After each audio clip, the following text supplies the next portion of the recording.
Good morning sir.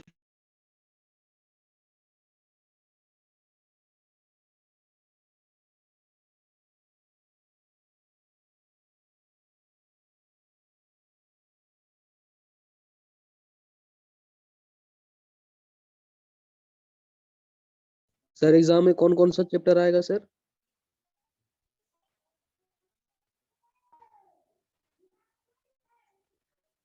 Hello.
Good morning sir.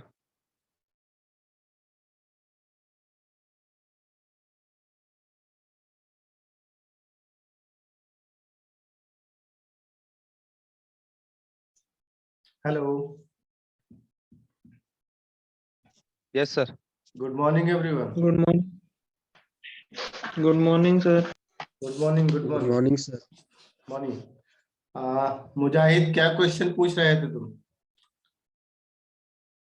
Sir अबर internal का exam में मतलब कौन कौन सा टॉपिक आएगा सर? और जो टॉपिक पढ़ा दिए हैं अभी तक पूरा टोटल शुरू से? शुरू से स्टार्टिंग तक। ठीक है। अच्छा। देखो 5 मिनट तुम लोग ज्वाइन करने का टाइम रखा करो, उसके बाद फिर जो भी क्वेश्चन है पूछा करो, है ना? क्योंकि 5 मिनट थोड़ा कुछ लोग ज्वाइन हो जाए तो अच्छा रहता है। ठीक है। Okay sir. तो सर वहाँ न्यूमेरिकल था, 5 नंबर का न्यूमेरिकल है, तो कैसे दीजिएगा सर? न्यूमेरिकल तो इसमें है ही नहीं। कौन न्यूमेरिकल बोला है? वहाँ इंटरनल का जो नोटिस भेजे उसमें लिखा हुआ है ना, 5 तो आपका एमसीक्यू रहेगा और 3 न्यूमेरिकल रहेगा, और 5 3 तो नंबर का। न्यूमेरिकल रहेगा सर। एक मिनट।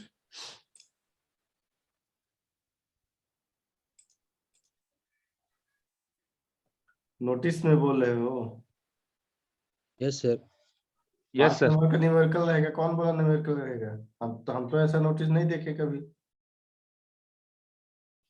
लिखा हुआ है सर, देखिए ना एक बार नोटिस में। हम तुम हमको पढ़ा रहे हो जब हम खुद पर भेजे हैं? मीटिंग हम लोग करते हैं कि तुम करते हो? हमको मालूम नहीं है क्या नोटिस में क्या नहीं है। एक्सक्यूज मी सर, इसका कहने का मतलब है ना कि मतलब कि ऑब्जेक्टिव क्वेश्चंस रहेंगे 5 और 5 नंबर के 3 क्वेश्चंस रहेंगे, तो वो न्यूमेरिकल रहेगा या कंसेप्चुअल कॉन्सेप्ट रहेगा, वो बोलना चाह रहा सर वो। हाँ, अभी अच्छा क्वेश्चन पूछे हो।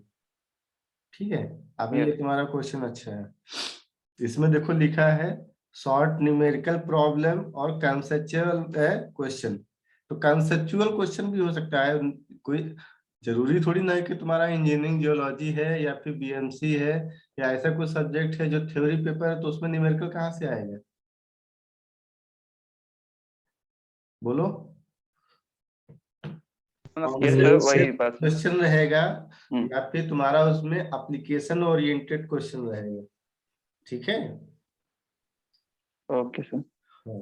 न्यूमेरिकल कंपलसरी नहीं है कि न्यूमेरिकल ही कहीं से खोज के लाया जाए। अब क्या इसमें लिख दोगे कि हाँ geology plus engineering plus hydrology plus करके फिर इक्वल में क्या इक्वेशन आएगा? ऐसा तो कोई प्रॉब्लम बन नहीं सकता है इंजीनियरिंग जियोलॉजी में। तो एप्लीकेशन ओरिएंटेड आएगा। सपोज मान लो कि हम जियोलॉजी का यूज कहाँ कहाँ पे कर सकते हैं, ठीक है, और भाई क्यों करते हैं, ऐसे क्वेश्चन रहेंगे। ठीक है। ओके सर, ठीक एमसीक्यू है। वगैरह तो नहीं रहेगा सर? नोटिस पढ़े हो ध्यान से? कौन पूछ रहा है एमसीक्यू नहीं रहेगा? सर हम पूछ रहे हैं, रोहित सर। रोहित, तुम नोटिस पढ़े हो? Yes sir. हाँ, तो नोटिस फिर से पढ़ो एक बार, ठीक है।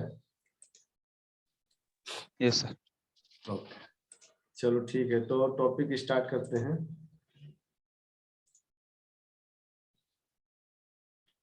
एक बार ना समझ में आया करे 2 बार नोटिस पढ़ा करो, फिर से पढ़ा करो।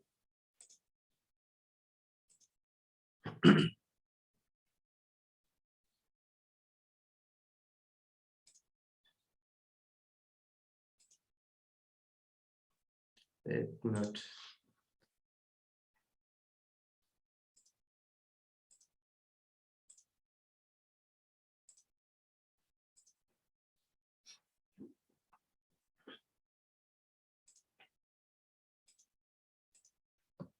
अच्छा, इसमें हम लोग का आई थिंक ये टॉपिक कंप्लीट हो गया था।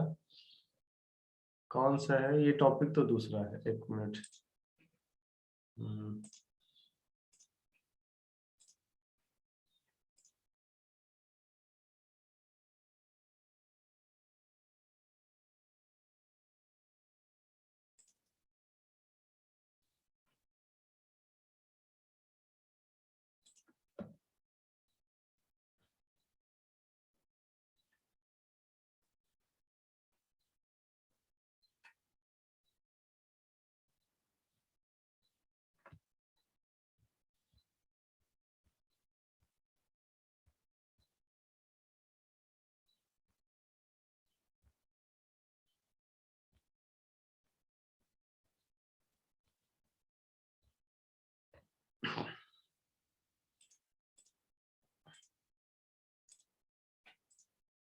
ठीक है, हमारा टॉपिक क्या चल रहा था, जैसे जो भी साइट पे हम विजिट करने जा रहे हैं, इन्वेस्टिगेट करने जा रहे हैं, तो उसके 3 फेज होते थे। कौन कौन से होते थे?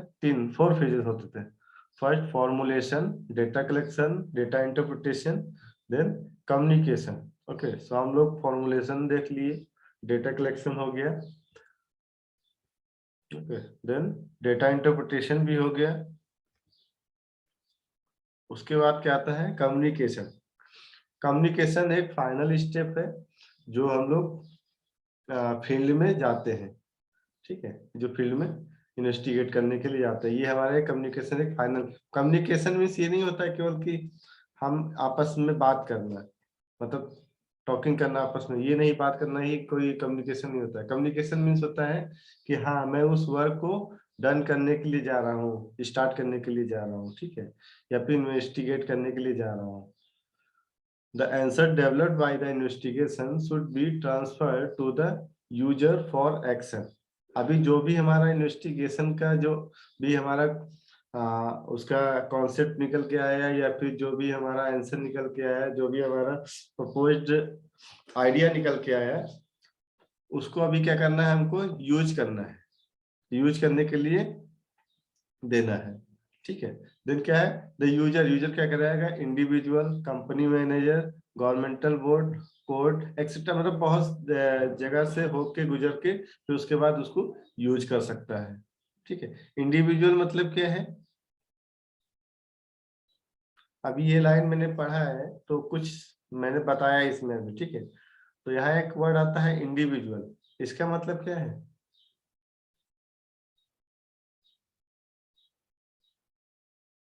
Hello,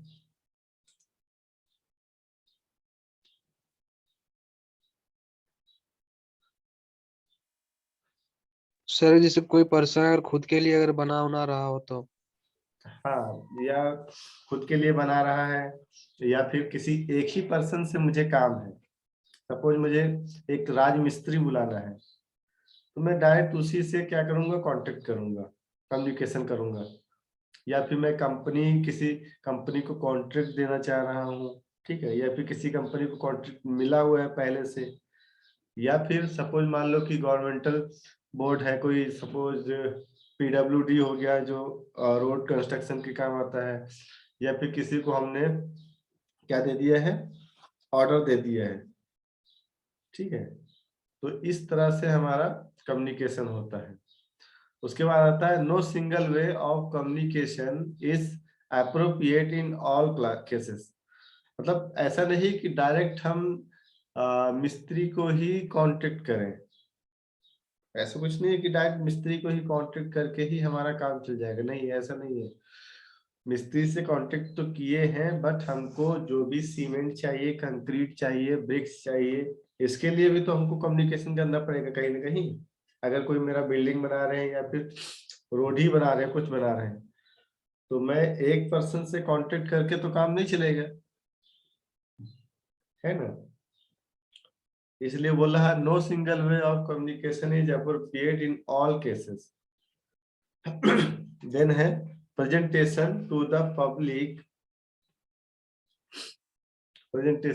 public, oral communication, written in a defined format, etc. मतलब प्रेजेंटेशन टू द पब्लिक, अब हम जो भी आइडिया अपना क्या करने मीन्स अप्लाई करने जा रहे हैं, तो उसको पहले हमको बताना होगा कि ये आइडिया हम क्यों अप्लाई करना चाह रहे हैं, ये जो प्रोजेक्ट है ये क्या किस लिए हम यूज करने जा रहे हैं, ठीक है, इसका क्या एडवांटेज होगा, क्या डिसएडवांटेज होगा। हो सकता है पहले ऐसे ही हम जाके उसको अनाउंस करें, ठीक है। या फिर हो सकता है उसको हम रिटन में दें, उसको सारा चीज करके ही देना पड़ेगा, वरना उसको फेथ नहीं होगा तुम्हारे ऊपर कि किस लिए तुम इसको स्टार्ट कर रहे हो इस प्रोजेक्ट को। तो फेथ कराने के लिए क्या होगा, उसको हमको समझाना होगा। देन क्या आता है, conclusion should be supported by data and analysis. अभी हमने क्या किया, उसको समझा दिया, ठीक है, बट लास्ट में जो हमारा स्टार्ट करने का कंक्लूजन जो होता है मेन हमारा, वो स्पेसिफिक होना चाहिए। स्पेसिफिक ऐसे कैसे होगा, स्पेसिफिक होना चाहिए कि मीन्स 100% करेक्ट होना चाहिए। 100% तो करेक्ट नहीं होगा, बट अप टू 100% हमारा करेक्ट होना चाहिए। वो उस डेटा को सपोर्ट करना चाहिए कि हाँ जो भी हम एनालिसिस किए हैं, जो भी डेटा कलेक्ट किए हैं, ये लगभग सही है, हम यूज करने जा रहे हैं इसको, ठीक है। देन आता है to have confidence in the conclusion, the user must be able to see how the data supports the conclusion. अभी जो डेटा हमने कलेक्ट किया है या फिर अप्लाई करने जा रहे हैं, वो उस एबल है कि नहीं है, मीन्स कॉन्फिडेंस है कि नहीं कि हाँ हम मेरा सपोज एक जगह पे एक प्लेस पे 10 न्यूटन का लोड अप्लाई करना था, मैंने वहां पर खाली मैंने एक्स्ट्रा कर दिया 15 न्यूटन कर दिया या 12 न्यूटन कर दिया, तो मैं तो उतना कॉन्फिडेंस नहीं हूँ, क्योंकि वो तो फेल कर जाएगा, क्योंकि उसका बेयरिंग कैपेसिटी ओनली 10 न्यूटन का है और तुम अप्लाई कर रहे हो 12 या 15 न्यूटन का, तो कैसे हो पाएगा। इसलिए कॉन्फिडेंस के लिए क्या है कि हाँ अगर मैं 10 का है 9 करूं या 8 करूं अप्लाई, तब वहां मेरा कॉन्फिडेंस लेवल हाई रहेगा, ठीक है।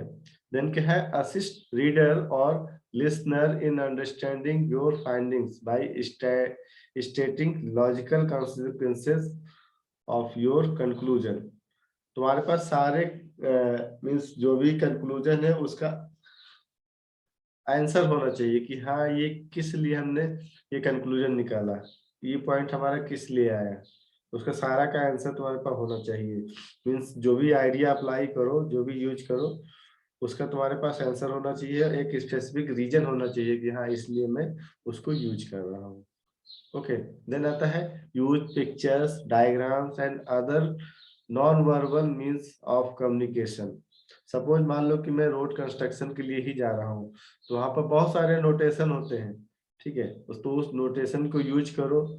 या सपोज मान लो कि बिल्डिंग में ही यूज करने जा रहे हैं, तो बिल्डिंग के लिए भी बहुत सारा नोटेशन होता है कि फायर एक्सटिंग्विशर कहाँ लगना है, उसके बाद फिर टॉयलेट साइन बोर्ड कहाँ लगना है, या फिर रूम का, या फिर फायर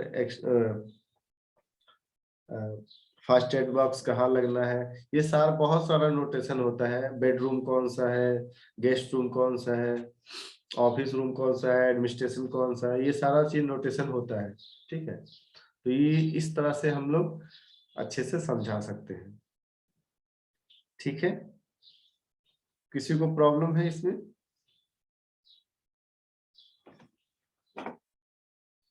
हेलो,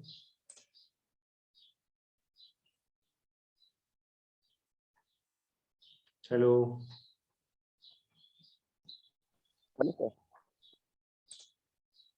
आई थिंक किसी को प्रॉब्लम नहीं है, ठीक है। फिर आता है स्टेजेस ऑफ साइट इन्वेस्टिगेशन। अब हमारा पहले क्या था, पहले था हमारा फेज, कितने फेज होते हैं, किन किन फेजों में करते हैं, ठीक है। ऑफ एन इन्वेस्टिगेशन एलिमेंट्स क्या क्या हैं। देन आता है हमारा अभी स्टेज। हम लोग जानते हैं ना कि preliminary stage, secondary stage, tertiary stage, इस तरह से होता है ना, स्टेज आते हैं। Yes sir. तो उन स्टेज के जैसे है यहाँ पर, there are 4 stages of engineering geological site investigation. कौन कौन सा है? इनिशियल और preliminary study, detail study, then उसके बाद implementation, then post sorry post construction stage. हम लोग को सभी को मालूम है कि किसी वर्क को कंप्लीट करने मतलब स्टार्ट करने से पहले उसका विजिट करते हैं, ठीक है। तो विजिट करते हैं मतलब एक ऐसे ओवरव्यू देखते हैं कि हाँ क्या होता है वहां पर, क्या क्या अवेलेबल है, क्या नहीं है, कितने प्लेस पे अवेलेबल है, कितना डिस्टेंस है। ये तुम्हारा इनिशियल स्टेज में आ जाएगा, ठीक है। देन डिटेल स्टडी में अभी क्या होगा, हमको साइट एक्सप्लोरेशन में तो साइट के बारे में जानना होगा। सरफेस के ऊपर भी जो क्या क्या अवेलेबल है वो जानेंगे, सब सरफेस पे।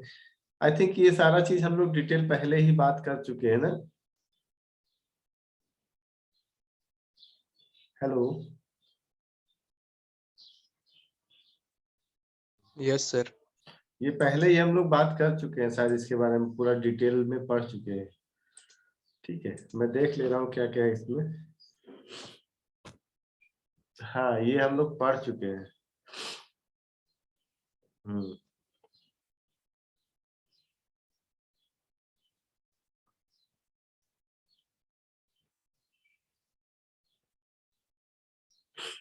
कटर वगैरह यूज करके हम वहां पर डिगिंग करेंगे, ये सब पढ़ चुके हैं। सॉइल सैंपल मेथड,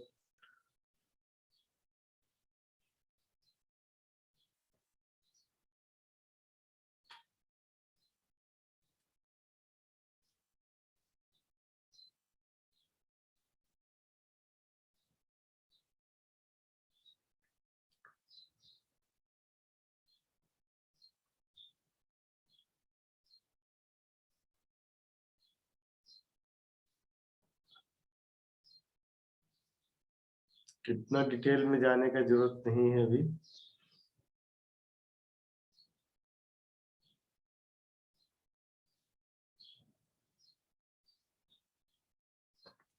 तब भी एक बार देख लो तुम लोग, क्योंकि बहुत सारा इसमें मेथड दिया हुआ है टेस्टिंग का, कैसे अगर होल करना है, कुछ भी कटर का यूज करना है तो कैसे करेंगे, ड्रिलिंग करना है, कटिंग करना है।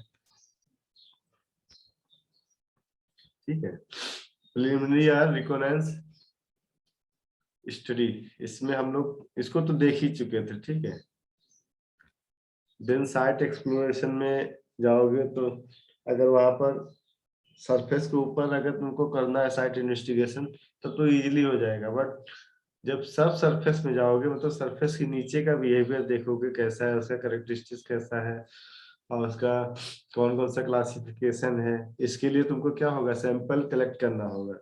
ठीक है, डिस्टर्ब सैंपल भी कलेक्ट करना होगा और अनडिस्टर्ब सैंपल भी कलेक्ट करना होगा। ओके,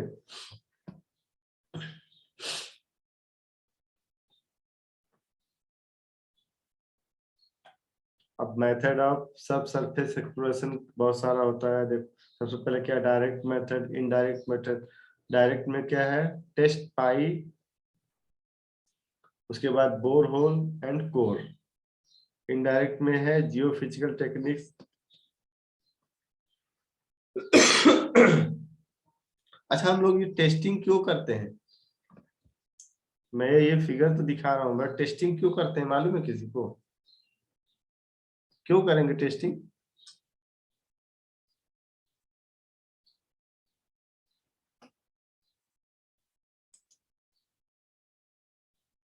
सर टेस्टिंग नहीं करेंगे तो सर पता कैसे चलेगा कौन सा मटेरियल हमारे लिए डिजायरेबल है या नहीं है? अच्छा, और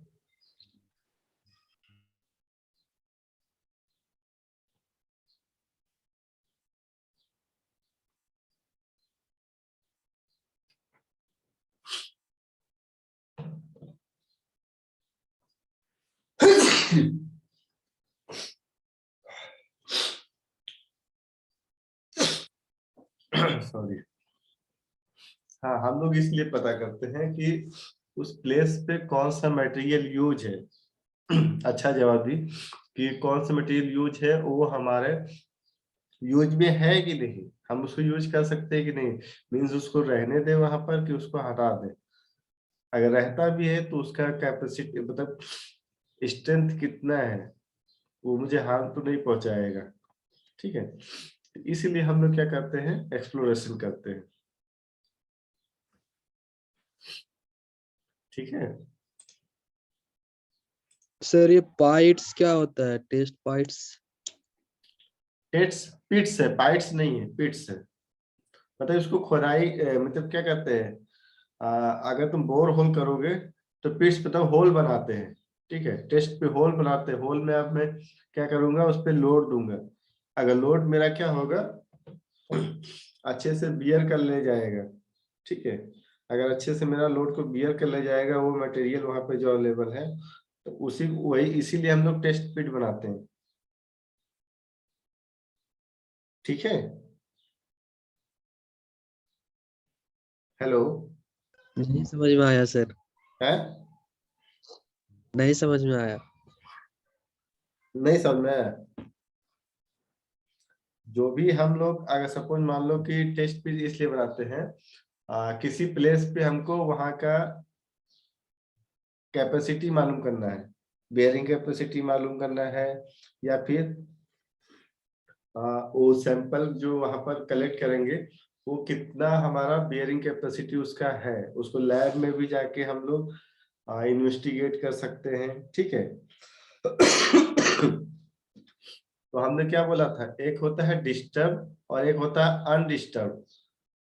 ठीक है, तो यहाँ पर हम लोग उसको डायरेक्ट क्या कर सकते हैं, एक्सप्लोर कर सकते हैं, उस डायरेक्ट उसको हम मिट्टी को वहां पे खोद सकते, सैंपल को खुदाई कर सकते हैं। ठीक है, उसके बाद उसमें हम वाटर फिल करके उसको देखते हैं कितने टाइम के लिए मतलब कुछ टाइम के लिए रखने के बाद उस पे हम लोग लोड डालते हैं कि वो कितना बियर कर सकता है लोड को। ठीक है, मतलब कितना वो उसका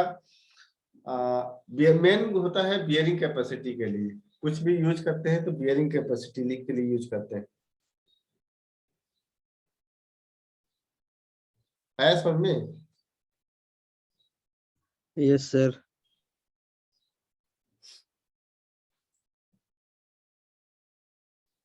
और किसी को कोई क्वेश्चन है?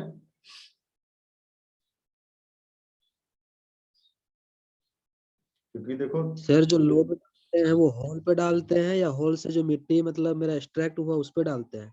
क्या चीज, जो लोड बोले आप, जो लोड हम डाल के देखते हैं। जो मेरा मिट्टी का जो सैंपल कलेक्ट हुआ है उसका बेयरिंग कैपेसिटी हम लोग देखेंगे, ठीक है। Okay sir. होल के अंदर क्यों डालेंगे? होल के अंदर डालेंगे तो सपोज मान लो कि मैं ज्यादा अगर डिगिंग कर दिया हूँ उस जगह पे, उस प्लेस पे, तो वो तो जाहिर सी बात बैठता जाएगा, क्योंकि वहां पे तो अगर मैं सपोज 3 से 4 मीटर मैंने डिगिंग कर दिया तो भाई बैठता ही जाएगा, क्योंकि वहां पर वाटर लेवल थोड़ा सा आना स्टार्ट हो जाएगा। तो मैं जब भी मुझे इन्वेस्टिगेशन करना है तो सैंपल कलेक्ट करने के बाद ही इन्वेस्टिगेट करते हैं।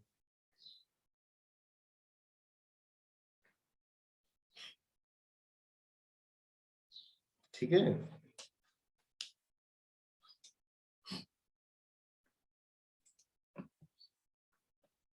देखो जहाँ यहाँ जितना भी हमने यहाँ पे डिगिंग किया है, ये देखो यहाँ पे जितना भी डिगिंग हो रहा है वो किस लिए हो रहा है? सैंपल कलेक्ट हो रहा है, उसके बाद सैंपल को ले जाके हम लोग लैब में टेस्ट करते हैं। उसके बाद यहाँ देखो एक वाटर डाला हुआ है, ठीक है, वाटर पाइप लगा दिया है। ये भी कर रहा है कि वाटर कितना टाइम पे एब्जॉर्ब कर लेगा, कौन? सॉइल सैंपल जो है, ठीक है, कितना टाइम पे कितना वाटर। इसमें देखो अंदर में लगा होगा क्या, अंदर में स्केल लगी है।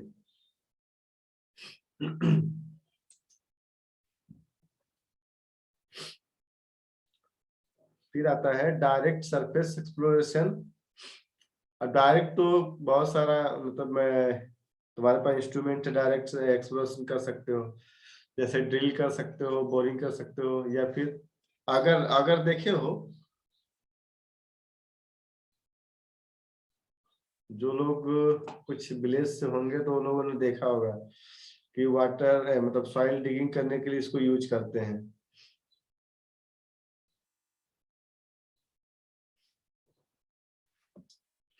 या फिर बड़ा बड़ा जो भी कंस्ट्रक्शन होता है रोड पर, तो उसको पिलर्स ढालने के लिए अगर का यूज करते हैं, मिट्टी हटाता है एक प्लेस से।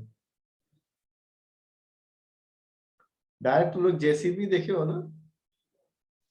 Yes sir. जेसीबी क्या करता खुदाई है? देखे हैं? खुदाई करता खुदाई करता है। हाँ, तो वो एक प्लेस से मिट्टी को हटाना, इसी का भी काम वही होता है। ये क्या करता है, जिससे मेरा सपोज मान लो हाथ है, मिट्टी को ले गए हाथ में कैप्चर करके दूसरे प्लेस पे डाल दिए, ये वही है अगर है,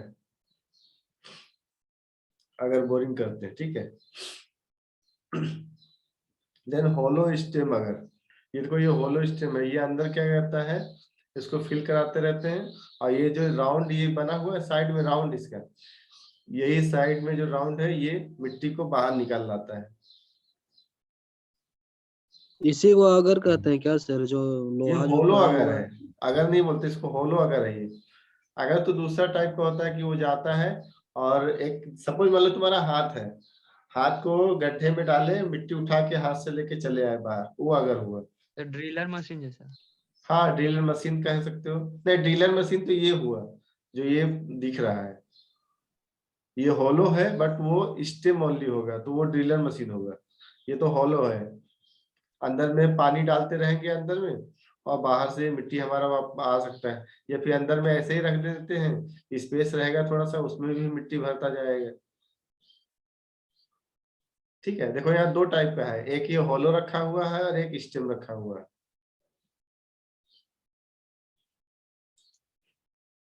ठीक है, इस तरह से हम लोग डिगिंग करने के लिए इस्तेमाल करते हैं।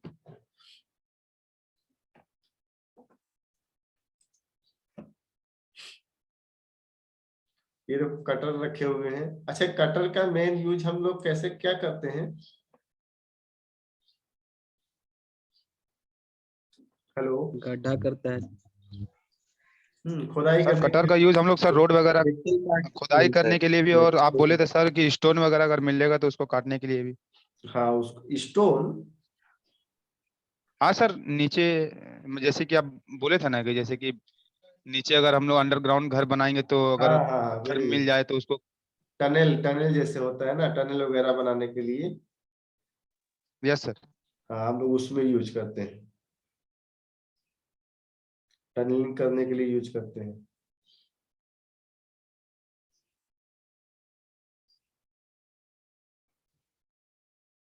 सर वो तो पत्थर नहीं ना काटेगा सर? कौन? अगर जो दिखाएं अभी आप होलो अगर। क्यों नहीं काटेगा? थोड़ा सा अगर ज्यादा हार्ड नहीं होगा तो काट सकता है।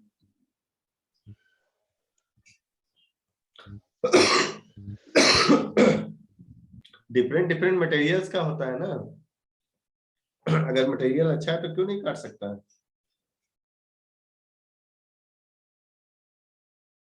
अब ये थोड़ी ना कि देखो, कुछ होता है स्टेनलेस स्टील होता है, माइल्ड स्टील का बना होता है।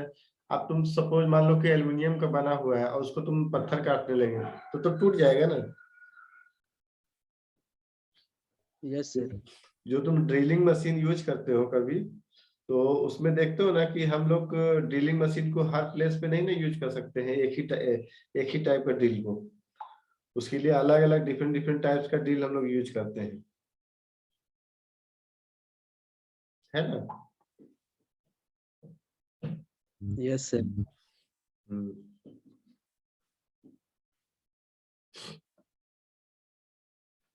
मेन हम लोग ये भी यूज करते हैं, देखो जैसे टनल बनाना हुआ, जैसे अभी क्या हो रहा है, बहुत सारा बन रहा है ये मेट्रो रेल बन रहा है ना, मेट्रो लाइन।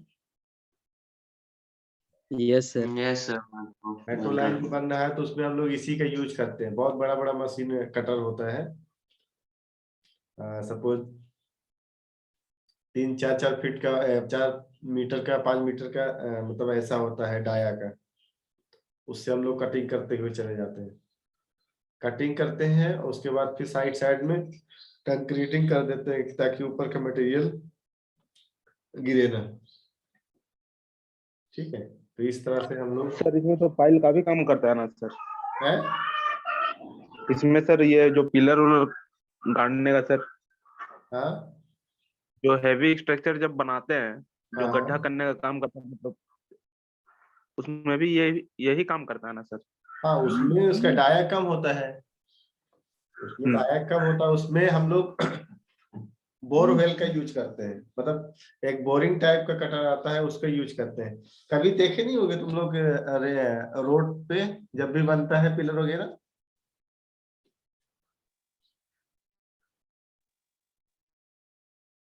ये देखो ये देखो ऐसा यूज करते हैं। ये यहाँ पे बकेट लगा हुआ है, अगर बकेट ये नीचे जाता है उसके बाद डंप होता है। ठीक है, डंप होता है, बस जितना मिट्टी कलेक्ट करता है, कलेक्ट करके फिर ऊपर फिर आता है, मिट्टी हटा के फिर डंप वो करते हैं उसमें अंदर। ऐसा देखे हो ना। हाँ सर, पर सर ये नहीं सर। हम्म। सर सर इसका बात नहीं कर रहे हैं। हाँ, उस कटर का भी मैं बात कर रहा हूँ, उस कटर का भी यूज करते हैं, हाँ उस कटर का भी यूज करते हैं हम लोग। ओएफसी बिकता है तभी इसका यूज होता है ना सर? है। ओएफसी जब बिछता है सर, जो ओएफसी का लाइन होता है उसमें भी इसका हाँ यूज होता है ना? हाँ यूज होता है।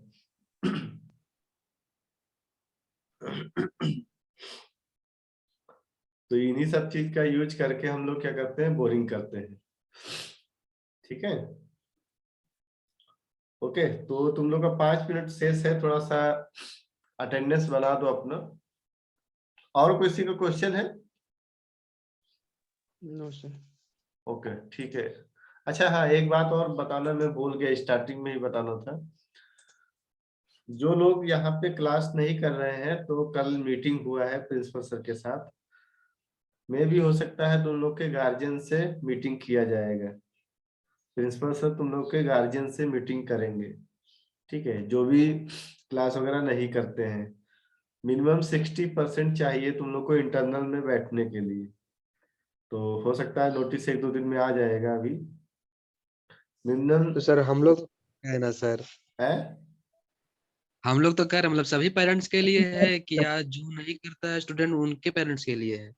पहले डेटा कलेक्ट होगा अटेंडेंस का, किसका कितना अटेंडेंस है, उसी हिसाब से उसको फादर से कांटेक्ट होगा। यस तो सर फादर मतलब से कॉल करेंगे सर या फिर Zoom में भी हो सकता है, बुलाया जाएगा, ठीक है। कॉलेज? हाँ, कॉलेज बुलाया जा सकता है या फिर ऑनलाइन मीटिंग करेंगे face to face, camera on करके, ठीक है।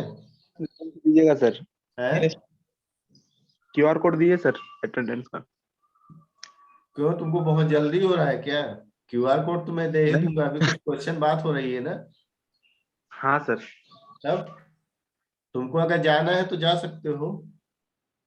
नहीं सर, जाना नहीं है। हाँ, तो तो क्या इस करना है? डरा दिए सर। नहीं तो डराने का बात नहीं है, ये जो मतलब ओरिजिनल बात है वही मैं बता रहा हूँ, ठीक है। तो ये तुम लोग याद रखो, ये सारा बैच के लिए, सारा कॉलेज में जितना स्टूडेंट सबके लिए है। और 1-2 दिन में स्टार्ट हो जाएगा ये प्रोसेस, तो तुम लोग थोड़ा सा ध्यान करो कि क्या होने वाला है ना। अभी नोटिस आएगा अभी 1-2 दिन में।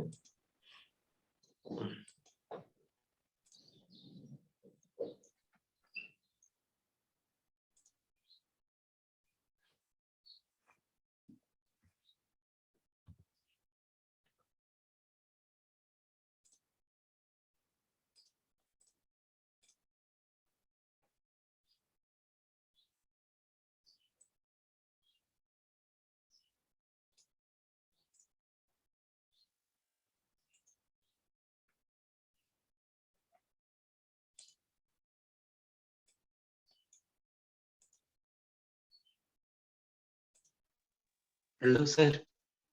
बोलो सर। सर बोलो सर बोल रहे हैं ना, जैसे बोलो। कि हमको आपका क्लास पसंद है, ठीक है, तो हम आपका क्लास करते हैं। बख्शी सर का हमको क्लास नहीं समझ में आता, तो हम उनका क्लास नहीं करते, तो सर उस पे भी मतलब हो सकता है क्या? सारा सारा अटेंडेंस देखा जाएगा, सारा। सर सारा अटेंडेंस तो देखा जाएगा, पर मैथ्स का तो क्लास ही नहीं होता, उसका अटेंडेंस फिर कैसे देखा जाएगा?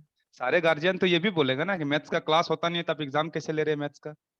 उस क्लास नहीं होता है, क्लास कहाँ होता है सर? 2-3 क्लास हुआ है अभी तक। उसके बाद हुआ ही नहीं। उसमें भी सर हुआ सर ही नहीं, एग्जाम उसमें के भी सर बाद एक भी नहीं हुआ सर। ठीक दो बोल रहे हैं। तीन दो तीन दो तीन क्लास में तो सर सब मतलब चैप्टर ही खत्म हो गया है। अच्छा ठीक है, और उसके सर लिए मैं एग्जाम बात के बाद करूँ। एक भी क्लास नहीं हुआ सर। ठीक है, मैं उसके लिए बात करूंगा, ठीक है। बट जो भी क्लास हो रहा है मेन उसका अटेंडेंस देखा जाएगा। जो क्लास नहीं हो रहा है वो तो मैं देखूंगा ही। जो सब्जेक्ट का हो रहा है उसका मैं बात कर रहा हूँ अभी, कुछ ठीक है। कुछ क्लास में सर टीचर पढ़ाते हैं ना सर, बिल्कुल समझ में नहीं आता, डाउट भी नहीं क्लियर करते हैं। सुदेव बख्शी सर का क्लास में से होता उस सर, टाइम पे बख्शी बोला सर करो ना, उस टाइम पे नहीं बोलो सर, कि सर। उनका क्लास नहीं अटेंड करते हैं सर, समझ में ही नहीं आता है कुछ, नहीं क्या नहीं क्या सर, बोल के कि सर कोई निकल स्टूडेंट जाते का बात ही नहीं सुनते हैं, जो पढ़ाते हैं पढ़ाते रहते हैं पढ़ाते रहते हैं। सर बार बार सुबह बख्शी सर तो ऐसा पढ़ाते हैं ना सर, अगर हम लोग बोलते हैं कि सर थोड़ा सा हिंदी उसमें ऐड कर दीजिए तो सर बांग्ला बोलने लगते हैं। और मतलब वो कोई रिप्लाई ही नहीं, अगर आप चैट में मैसेज कीजिए या सर को बोलिए, उससे आप मतलब सर को कोई मतलब नहीं, सर को मतलब ये है कि सिर्फ हम अपना रूटीन फॉलो कर रहे हैं। ओ अच्छा ठीक है, मैं बात करूंगा, ठीक है, एक बार। अभी तक तो सर क्या पढ़ा रहे हैं हम लोग को खुद समझ में नहीं आया। अच्छा अच्छा ठीक, मैं बात करता हूँ तो। धीरा बंधु मंडल सर को बोले सर अब मैथ का क्वेश्चन लेके यहाँ इसमें सॉल्व क्या कीजिए, तो वो भी नहीं करते हैं। आते हैं पेपर लेके इंग्लिश पढ़ने जैसे पढ़ के सुना देते हैं, बोलते हैं क्लियर है और फिर आगे बढ़ जाते हैं। पहले से सॉल्यूशन बना हुआ रहता है। अच्छा चलो ठीक है, बात करते हैं सारा। हैं सर। मैथ और ये सुदेव बख्शी सर, यही दो का क्लास में नहीं हो पा रहा है। बाकी बाकी सर जैसे आपका हो ठीक है, गया, मैं निरंजन सर मैं का हो गया, देखता वैज्ञानिक हूँ, सर का इसके सब बारे में में हो देखता जाता है। हूँ, ठीक है। इन्वायरमेंटल साइंस भी तो नहीं होता। वो आज आज सर, सर आज कितना दिन के बाद आज लिंक आया है उसका। वो सर का तबीयत खराब था, ठीक है।